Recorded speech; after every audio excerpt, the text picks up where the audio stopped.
Le parfum Terre de France, 100% des bénéfices au service de notre pays, présente Sud Radio Berkov dans tous ses états. Le face-à-face. Et en face-à-face aujourd'hui, 3 personnes, donc 2 invités avec André Berkov autour du bilan de Fukushima. Géraldine Vosner, qui est journaliste au Point, auteur de cet article « Zéro mort, aucun cancer, le vrai bilan de l'accident nucléaire de Fukushima ». Et Jean-Michel Jacquemin-Raffestin, qui est journaliste et auteur de ce livre « Fukushima, tremblement et stupeur, 10 ans après » aux éditions Guy Trédaniel. Bonjour à vous deux. Bonjour Géraldine Vosner. Bonjour. Bonjour. Et bonjour à vous, Jean-Marc. Attendez, Jean-Michel Jacquemin-Raffestin. Jean-Michel Jacquemin-Raffestin, merci. Bon, j'ai lu effectivement votre livre et n'étant pas moi allé à Fukushima, n'étant pas un expert du nucléaire, je voulais effectivement débattre avec vous deux. Mais d'abord, rappeler aux auditeurs de Sud Radio, Fukushima, tremblement et stupeur, avez-vous titré votre livre chez Guy Trédaniel. Effectivement, c'était à un an, presque au jour près, en tout cas un mois près, 11 mars 2011, tremblement de terre magnitude 9, un raz-de-marée, un tsunami, et évidemment à Fukushima, il y avait la centrale nucléaire.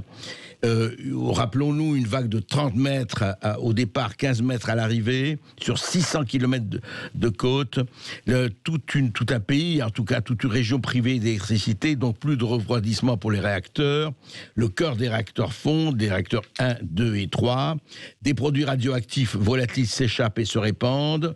Et là, jusque-là, vos analyses, en tout cas, Géraldine Vosner, vous parlez de ce rapport de l'ONU, enfin par l'UNESCEAR, enfin on va en reparler. Donc, vous dites, Jean-Michel, vous dites contamination des sols, des plantes, du riz, des animaux, des cancers de la thyroïde, des réacteurs redémarrés, quelques-uns. Vous avez écrit déjà sur Tchernobyl, vous avez très longuement enquêté sur Tchernobyl, et vous avez très longuement enquêté sur Fukushima. Alors d'abord, vous-même, votre thèse, c'est qu'on a essayé d'étouffer ce côté-là, mais que les ravages ont été plus importants que ceux qu'on a rapportés. Alors, bonjour André. Tout d'abord, si vous le permettez, je voudrais rectifier, je ne suis pas journaliste, je fais un travail de journaliste, j'enquête effectivement, et je ne me considère pas comme un spécialiste, mais plutôt comme un homme qui est intéressé par les mensonges d'État et les mensonges des médias. Et là, on va pouvoir en parler. Alors effectivement, c'est une enquête qui a duré sur 6 ans avec des enquêtes sur place. Moi, j'ai pas été au Japon, je ne parle pas le japonais, mais j'avais des personnes sur place qui enquêtaient. Mais vous n'êtes pas allé vous-même à Fukushima? Voilà, non. Depuis 23 ans que je travaille sur la catastrophe de Tchernobyl avant Fukushima. J'ai mon réseau d'information un peu partout dans le monde, aux États-Unis, en Angleterre, en Allemagne. D'accord. J'aimerais poser deux questions à Madame Géraldine Vosner, si vous permettez. Allez-y, pas de problème. Bonjour Madame. Je voudrais savoir si vous travaillez au Point depuis longtemps. Non, j'y travaille depuis mi-2019, septembre 2019. Et ils vous permettent d'avoir accès aux archives? J'ai vu les archives. Alors, parce que moi, j'ai des articles du Point, justement, des dizaines de cancers de la thyroïde chez les enfants. C'est un article du 25 août 2014. J'en ai un autre de première reconnaissance d'un cancer lié aux radiations. C'est un article du 20 octobre 2015. J'en ai un autre, 10 000 cancers de plus attendus au Japon. C'est un article du Point du 3 mars 2016. Et je pourrais continuer comme ça longtemps. Oui, on peut continuer. D'ailleurs, on peut continuer comme ça dans Attendez, la presse. Laissez répondre Géraldine Vosner et vous reprendrez. Allez-y, Géraldine Vosner. Ça s'explique très bien. Les études sur les conséquences de Fukushima ont duré longtemps. Et effectivement, on a notamment fait un suivi des 360 000 enfants qui avaient moins de 18 ans au moment du drame de la centrale pour savoir s'il y avait ou non des excès de cancer. On a donc fait des examens sur ces enfants et dans un premier temps, comme on cherchait, on a trouvé des problème à la thyroïde. Simplement, quelques temps plus tard, on a fait exactement la même étude sur les mêmes populations d'enfants dans des zones qui n'étaient pas du tout touchées du Japon, et on a trouvé exactement les mêmes taux. Donc en fait, il s'est passé ce qui s'était aussi passé d'ailleurs au moment de Tchernobyl. On a observé un surdiagnostic. On sait maintenant, de façon certaine, qu'il n'y a pas eu d'augmentation des cancers de la thyroïde après le drame de Fukushima. Et on y reviendra, ça s'explique très bien parce que les doses de radiation auxquelles ont été soumises des populations sont en réalité très faibles.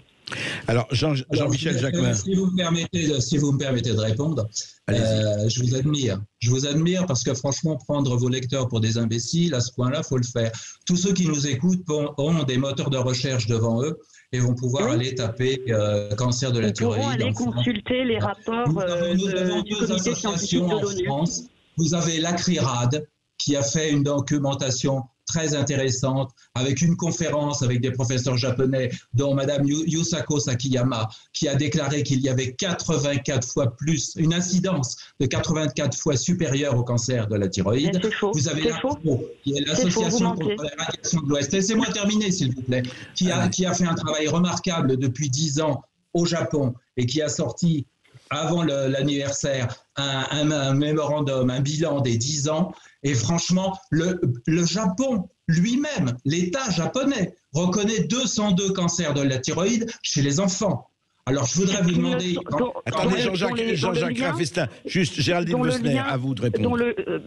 Dont le lien avec les retombées radioactives n'a pas pu être établi. Moi, je comprends qu'on puisse être tenté... Vous vous basez sur le rapport de l'UNSCER. C'est tout à fait normal que l'UNSCER dise ça. L'UNSCER, c'est le Conseil scientifique des Nations Unies sur les effets des radiations. L'UNSCER, il faut peut-être que les auditeurs, soient informés de ce qu'est l'UNSCER. C'est un comité scientifique des Nations Unies qui a été créé en 1955 pour faire le clair sur les conséquences, les effets sanitaires de la radioactivité. C'est exactement fait, c'est sur le même modèle que le GIEC pour le climat. Et il rassemble des experts de 27 pays, pas uniquement des pays nucléaires. La plupart des experts de l'UNSCER n'ont aucun lien, ni étatique, ni de près, ni de loin, avec l'industrie nucléaire. Donc, je comprends bien votre thèse. Tout d'abord, l'UNSCER dépend de l'ONU. L'UNSCER est là pour défendre un autre conseil de l'ONU, l'AIEA, qui est l'Agence internationale sur l'énergie atomique. Je pense que si vous avez lu mon livre, vous avez pu voir les accords qu'il y a entre l'AIEA et l'OMS. C'est d'ailleurs pour ça que l'OMS n'a pas pu mettre les pieds en Ukraine avant qu'il attendre 6 ans. Vous connaissez le rapport numéro 151 Jean-Michel Jacquemin, attendez, vous allez avoir le temps de répondre. Jean-Michel Jacquemin, essayez, écoutez Géraldine Vosner. La thèse de M. Jacquemin ne recoupe pas, elle ne peut pas se satisfaire des données qui font consensus. Donc, si vous voulez, 1000 études vont vous montrer et relever à l'appui quelle a été la réalité des expositions. Ça ne convient pas à la thèse de M. Jacquemin. Donc, pour vous, les experts de l'ONU, les experts de l'Organisation mondiale de la santé, les universitaires du Japon, tous les médecins radiologues à travers le monde mentent. Ça, c'est votre thèse. Donc, on ne peut pas lutter contre ça. Moi, mon travail, pour le coup, mon travail de journaliste, il consiste à donner des faits, et les faits qui font consensus sur les réalités des conséquences sanitaires de cet accident. Vous voulez, je ne sais pas quel est votre intérêt à les contester, j'imagine que ça fait vendre des livres, mais c'est pas mon objet, si vous voulez. Moi, j'ai fait un article pour donner à mes lecteurs le consensus scientifique sur cette question aujourd'hui. L'article vient à l'encontre des articles précédents du Point. C'est pas mon problème, tout d'abord, vous ne parlez pas des liens entre l'OMS et l'AIEA. C'est quand même important de spécifier que dans le rapport 151, la plus satisfaisante pour l'avenir, de l'utilisation des énergies atomiques serait de voir monter une nouvelle génération qui aurait appris à s'accommoder de l'ignorance et de l'incertitude. Voilà, et on en est là aujourd'hui. C'est-à-dire que moi, ce qui me choque, c'est que tous les journaux français tous les journaux français ont tous titré la même chose. Fukushima, 10 ans après, aucun effet sanitaire. Et là, je vous invite à prendre un moteur de recherche et à chercher. Vous allez voir, tous les journaux français l'ont fait. Même Science et Vie a fait le même titre. Il n'y a qu'un seul, laissez-moi terminer, il n'y a qu'un seul journal qui ne l'a pas fait, c'est Le Monde. Le Monde qui a eu l'honnêteté de dire bilan impossible après 10 ans. Mais c'est ce que dit le rapport. Vous savez, moi, quand je vois tous les jours, même l'Union soviétique n'a pas osé faire ça. Pardon, en fait, on ne va pas évidemment vous réconcilier, en tout cas, on ne va pas vous mettre d'accord.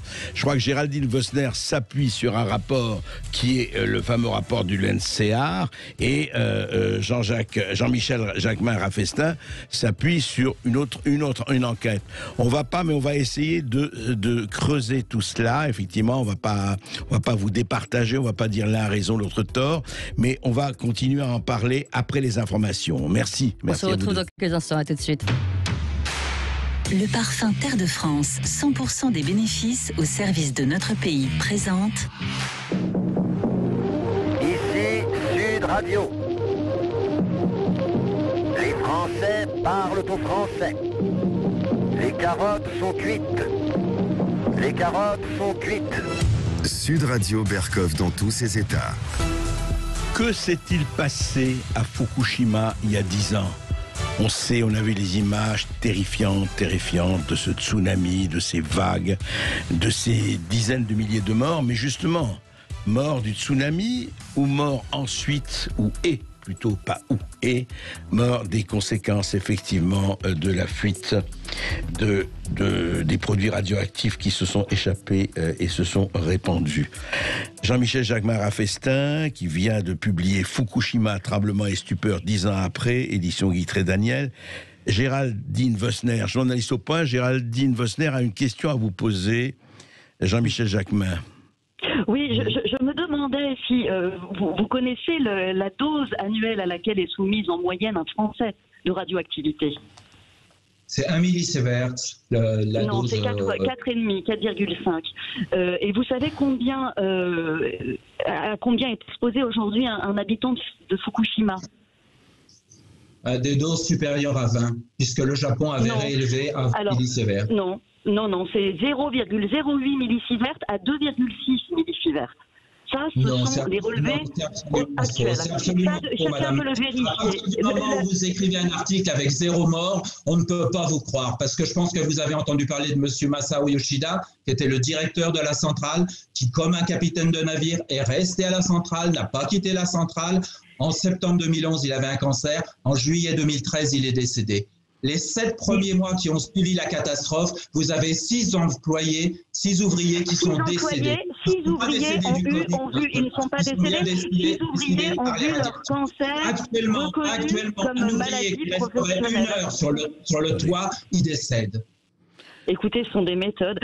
6 ouvriers ont vu leur cancer reconnu comme maladie professionnelle, mais les scientifiques, les médecins ont dit on n'a pas pu relier leur cancer aux retombées radioactives. Maintenant, je ne dis pas qu'il n'y a pas eu de mort indirecte. C'est toujours la même histoire. Ça a été pareil pour Tchernobyl, ça a été pareil pour les cancers de la thyroïde en France, pour les enfants. Le registre des cancers de la thyroïde enfants, PACA, et celui de Lorraine, ont vu une augmentation des cancers de la thyroïde à 3-4 ans après Tchernobyl, et on a dit que c'était faux. À chaque fois, c'est la même. On cherche, alors on trouve.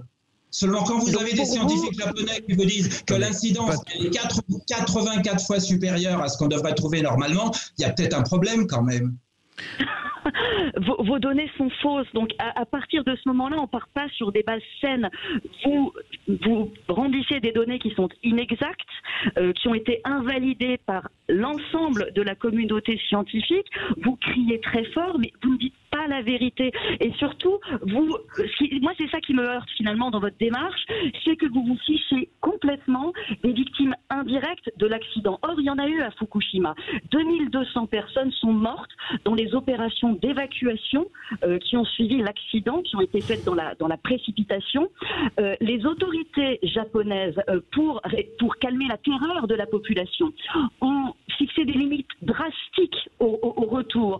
C'est-à-dire qu'on a empêché les gens de revenir avant 2015, avant qu'on ait retrouvé un niveau de radioactivité extrêmement faible, de l'ordre de 1 millisievert. Et ces gens déplacés ont développé des pathologies, des dépressions. Où la radioactivité est très importante, absolument pas. Vous devriez vous renseigner un petit peu mieux quand même. Alors une chose. Je prends les relevés officiels. Hein, moi, je trouve que quand les autorités japonaises reconnaissent. Quand les autorités japonaises reconnaissent 202 cancers de la thyroïde chez les enfants, je ne pense pas que les autorités japonaises mentent. Il n'y a aucun cancer de la thyroïde qui soit reconnu comme radio-induit, comme dû aux retombées radioactives suite à l'accident. Alors, est-ce que oui. C'est le consensus scientifique, c'est pas mon opinion, c'est le consensus actuel. Est-ce que ça peut évoluer? Vous même reconnu la leucémie d'un ouvrier d'une radiation. Et Dieu merci, ils sont suivis. Donc, je ne comprends pas bien votre démarche, sinon qu'elle est complotiste, ça j'ai bien compris, mais je trouve ça dangereux parce que moi je préfère être traité de complotiste des gens Pardon? Je préfère que vous me traitiez de complotiste, je préfère être complotiste que con tout court. Oh, écoutez, oui. Non, ne tombons pas dans l'injure ni dans l'insulte. Non, mais quand les autorités reconnaissent eux-mêmes qu'ils ont 202 cancers de la thyroïde chez les enfants, quand les autorités reconnaissent une leucémie. Dites-moi, Jean-Michel Jacquemin, moi j'ai une question. Comment peut-on mentir à ce point-là? Disons qu'il y a des reconnaissances administratives qui ne sont pas des reconnaissances médicales, et c'est bien la différence entre les autorités qui ont à gérer des reconnaissances professionnelles, des indemnisations, et c'est bien normal, et un rapport scientifique. Encore une fois, et c'est qui établit qu'on n'a pas pu trouver de lien entre aucun cancer et ses retombées radioactives. Encore une fois, c'est le consensus scientifique, je ne fais que le relayer. On peut penser que toutes les instances mentent. Vous avez même l'expert médical, du scientifique du Premier ministre, Toshido Kosago, qui a démissionné le 30 mars en pleurs parce qu'on essaie des gens et des enfants sur des terrains contaminés. Qu'est-ce que vous appelez contaminé? Encore une fois, les derniers relevés, ils montrent une radioactivité comprise entre 0,08 millisievert et 2,6 millisievert. Je vous rappelle que quand vous faites un scanner abdominopelvien pour voir votre foie, votre rate, vous recevez 15 millisievert. Sous ces proportions-là, vous exploitez l'ignorance des gens de ces valeurs. C'est pas très sain, c'est pas très correct. Dites-moi... Vous avez Mamoru Fukuhara, qui est un physicien de l'université d'Okawa, qui a fait un cercle de 80 km autour de Fukushima, qui a divisé ce cercle en 2000 cases et qui a fait 5 prélèvements dans toutes ces cases.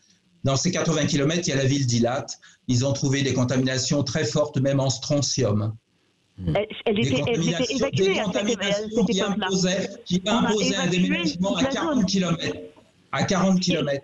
Ce qui est certain, c'est qu'on a très bien fait. Les autorités japonaises ont extrêmement bien réagi dès le 12 mars, donc avant l'explosion des centrales. Une zone de 20 km autour de la centrale a été évacuée. 70 000 personnes sont parties, ce qui a bien sûr sauvé des vies parce que ça les a empêchés d'être exposés aux retombées radioactives, notamment dans l'alimentation. Il faut aussi savoir que américain Arnold Gooderstein, qui est un spécialiste, un physicien américain, spécialiste de Three Mile Island, a prélevé de la terre dans un parc à Tokyo où des enfants jouaient. Il a prélevé de la terre, il l'a remporté aux États-Unis, il l'a fait analyser, il s'est fait enguirlander parce que ça a été considéré comme un déchet radioactif. Et qu'est-ce que vous voulez me dire avec ça? Je veux vous dire par là que même à Tokyo, à 250 km de Fukushima, il y a des endroits qui sont très fortement contaminés. Je veux vous dire que très fortement. Donnez des valeurs. Parce qu'ils devaient payer la construction des Jeux Olympiques, ils ont fait revenir la population sur des lieux qui sont contaminés. Et maintenant, on pourrait attaquer le problème des quelles sont les valeurs? Qu'est-ce que vous appelez contaminé? Je vous rappelle que vous allez voir dans les années à venir la catastrophe que ça va être, madame. Ah, bah écoutez, quelles sont, donnez des valeurs, parce que là, vous parlez pour ne rien dire. Juste une question. Quand vous parlez, je veux savoir si ce que vous en pensez tous les deux, mais Jean-Michel Jacquemin-Raffestin, vous parlez de contamination des sols, des plantes, du riz, des animaux par le césium et l'iode. Est-ce que cette contamination des plantes, etc., des sols et des plantes, là, ne parlons pas des cancers, de la thyroïde ou autre, est-ce que ça a été absolument montré, manifesté et ça n'a pas eu et ça a eu des conséquences? Bah oui, bien sûr, ça a été analysé. Il y a eu des analyses qui ont été faites. Je les ai mis dans le livre. Il y a des contaminations du riz et de tout. Même le poisson en mer a été contaminé. Si vous avez lu, vous avez vu que fin mai 2011, les poissons pêchés au large de Hong Kong, à 3000 km, étaient contaminés au césium. Et puis, un an plus tard, ce sont les thons pêchés au large de la Californie. Les Canadiens avaient prévu que les eaux radioactives arriveraient en 2016 au large de la Colombie-Britannique. Moi, je trouve ça fascinant. En 2014, ils ont pu analyser les eaux. C'est fascinant ce que vous racontez, parce que vous ne parlez pas de valeurs. Donnez-nous les valeurs. Sans quoi, ce que vous dites n'a aucune importance. Je veux dire, la banane est radioactive. Dans une banane, il y a du potassium 40, et c'est ce qui fait que si vous apportez un appareil près d'une caisse de banane, il va s'assoler. On détecte de la radioactivité dans la banane. Donc, si vous ne donnez aucune valeur de ce qu'on retrouve, comment voulez-vous qu'on comprenne qu'effectivement, il n'y a pas eu d'effet sur les sols? Pour le coup, ça a été documenté. Il n'y en a pas eu aussi parce que les autorités japonaises ont mené une opération de décontamination après Fukushima relativement colossale. Et d'ailleurs, au point qu'on se demande aujourd'hui si elle n'a pas eu des effets plus néfastes que ce qu'on cherchait à obtenir au départ. Il n'y a pas, les biologistes ont étudié le comportement de la végétation, il n'y a rien eu de conclusif. Tout d'abord, la région de Fukushima, c'est 80% de forêt. Donc ça, oui, on ne peut pas décontaminer. Mais on n'a pas décontaminé les forêts parce que les niveaux de radioactivité étaient faibles. La radioactivité, elle revient dans les villages. Si vous vous rappelez, l'année dernière, il y a eu un feu de forêt en Ukraine et un nuage radioactif est revenu sur l'Europe avec du césium. Récemment, d'ailleurs, la France a été balayée par un nuage orange qui arrivait du Sahara et qui ramenait du césium sur la France. Donc, ne parlez pas. Même si ce sont des faibles doses, les gens vivent sur des faibles doses, les enfants à l'école. C'est vrai, ils ont raclé le sol sur 5 cm. Ça, c'est vrai. Ils ont 15 millions de tonnes de terre, ils ne savent plus où la mettre. Mais peut-être qu'on pourrait parler aussi de l'eau contaminée, du million de tonnes qui vont bientôt rejeter. Alors, de toute façon... l'eau contaminée au tritium, il faut quand même aussi que les gens sachent... Ça fait 10 ans. Attendez, pas en même temps, parlez pas en même temps. Allez-y, Géraldine et puis Jean-Michel Jacquemin. Et le radionucléide, c'est probablement le moins radiotoxique. Donc, c'est pareil, n'agitez pas comme ça des peurs en jouant sur la méconnaissance des valeurs dont on parle. C'est malhonnête. Mais c'est la vérité. Pourquoi Mais qu'est-ce que vous appelez contaminé? Je vous dis qu'une banane est contaminée. Je crois, écoutez, on ne vous mettra pas d'accord. Que les lecteurs se réfèrent effectivement au rapport, d'ailleurs, à l'article au rapport du LNACEAR, se réfèrent effectivement au livre de Jean-Michel Jacquemin. Et vraiment, il faut creuser, il faut savoir, il faut... On sait. On sait, écoutez. Ben oui, on sait. On sait. Écoute, si vous me permettez, André, je voudrais conclure avec 2 phrases. On peut tromper tout le monde pendant un certain temps et certains toujours, mais on ne peut pas tromper tout le monde éternellement, d'Abraham Lincoln. Et une autre phrase, une erreur n'est pas une vérité parce qu'elle est partagée par beaucoup de gens. Tout comme une vérité n'est pas fausse parce qu'elle est émise par un seul individu. Alors écoutez, c'est très simple. Qui vivra, et on espère qu'on vivra tous, verra. Le temps dira les choses et on le saura très vite comment avoir son parti de cela. Effectivement, en ces temps où toutes les rumeurs de Covid, où toutes les rumeurs parlent d'un côté comme de l'autre, il faut essayer d'avoir question à tout, mais d'avoir aussi effectivement une bonne réponse à tout. Merci en tout cas Géraldine Vosner, journaliste au Point, auteur de cet article zéro cancer, aucun mort, le vrai bilan de l'accident nucléaire de Fukushima, et Jean-Michel Jacquemin-Raffestin qui était auteur de Fukushima, tremblement et stupeur aux éditions Guy Trédaniel. Eh bien à vous de réagir 0826 300 300 à tous les sujets qu'on a abordés aujourd'hui.